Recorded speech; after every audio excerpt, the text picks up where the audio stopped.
college football week 1, baby. What an electrifying week that it was. A lot of great games, a lot of great matchups.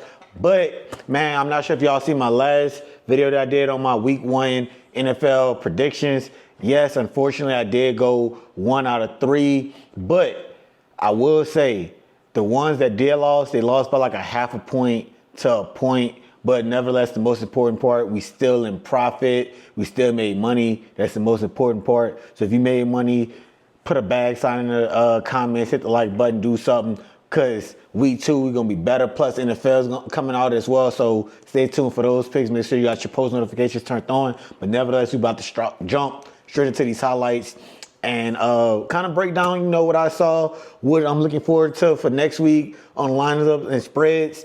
Because, man, I don't think no one really predicted what was going to happen this week, just to be honest with you. I don't think no one had a fortune teller crystal ball looking and saw this. All right, look, man, jumping straight into, we got North Dakota State and Colorado. And, bro, first of all, shout out to Travis Hunter, bro. Like, I said it from the beginning on my last video. You guys watched that as well. Man, Travis Hunter was going to put on the show. The man is contending for a Heisman Trophy. And I promise you, the man did not disappoint, bro. 3 touchdowns, locked down on defense. Man only allowed 3 receptions for 18 yards, bro. Made some spectacular catches. Shador looked amazing, bro. As you can see, like his tunnel vision that he was not focusing on if the pocket broke down, I'm going to run down the field. Nah, let me see what's out there. Let me keep my head down the field. Let me keep my foot slanted. Boom. Dropping dimes all night long. And bro passed for over 450 yards on the night.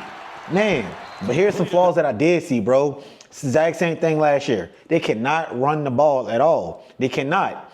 Offensive line, it looks better, but they cannot run the ball. They only had 46 yards rushing for the night.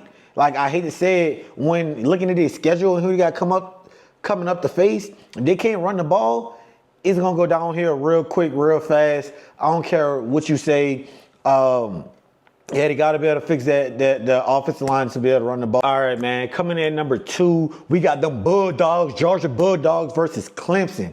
Bro, everybody knew Georgia was going to win, right? Everybody, well, at least everybody with common sense knew Georgia was going to win, right? But I'm real disappointed at Clemson, bro. They could not get things going. Anytime they got to drive in the red zone or something always fucked it up. I really did not. I expected Clemson, and if you guys watched my last video for this game, to go over 48.5 points. Clearly, Georgia did their part. Clemson didn't do shit. Didn't get a touchdown, couldn't do nothing. Georgia really shot them down. And honestly, bro, like, looking at all the top 10, top 12 this year, because, you know, 12 teams could go in the playoffs. Georgia's really looking like and showing why they deserve to be number 1, man. You got Carson Beck coming back for his, 30 years quarterback. He looks great, bro. Like, I can't say they look like week 1. I know it's early to say, but they looking like the most complete college football team out there. Coming on, playing Clemson. Clemson couldn't get shit going, couldn't get a drive going. Bro, yeah, looking real good. They had some real lockdown corners. I know some people was a little biased on how their corners got away with a little iffy calls on some things that was pass interference, but for the most part, I think Georgia really showed out, and showed why they number 1 college football week 1. Man, bro, the game that everybody was waiting on, Miami versus Florida. Bro, I thought it was going to be a little bit of a closer game, but bruh, Miami came out and showed out, bro. The Gators did not have an answer for nothing Miami was doing, bro. Big U, they turned them all in their face. Bro, it was a fucking showdown. I think this was probably the most hype game of the week, at least for me. Like, I was really looking forward to it. Miami just came out of being Miami. Florida hasn't looked the same in a while. I don't know why I thought this was going to be a much closer game. But I think it's easy to say Miami came out and dominated pretty much the offensive line, defensive line, controlled the run. made. I don't think they made it past the 50 until the second half of the game. They did have some big plays, you know, downfield. Got lucky on some real things. They had some good defensive stops. But coming in the second half, bro, Miami took it apart. I actually started in the first half. They was moving the ball really nice, getting the ball out fast. I really appreciate their quarterback. Good tunnel vision as well. I really didn't realize that Buddy was a scrambler, but he kept his eyes on the field a lot. He did throw, 2 interceptions, but nonetheless, Miami walked away with the dub. Easy one all day. Notre Dame versus Texas A&M. Bro, what a great game that was. Texas, I'm not sure what happened. I knew Notre Dame was winning. If you looked at my last video, I thought the game was going to go over. I lost by 2 points on that one. Very disappointing. Notre Dame really looking like they're going to put up some upsets this year. Like, looking at their schedule, I definitely think they definitely is going to be a solid defender running for the national championship. You know, Gussie calls, they went for it twice on 4th down, got both of them. You know, defense played phenomenal. Offense got the clicking. I don't know. I just think it was a really overall great game. They battled Texas A&M. I hate to say it, they really shut Texas A&M down. They controlled the line of scrimmage a lot that game. I think it really came down to that Notre Dame wanted it more, man. They had more big plays. The offensive line looked great when they needed to give up the protection.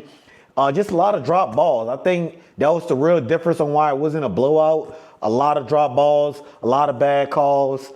But shout out to Texas A&M. They did stop them a few times to hold them to a field goal in the red zone.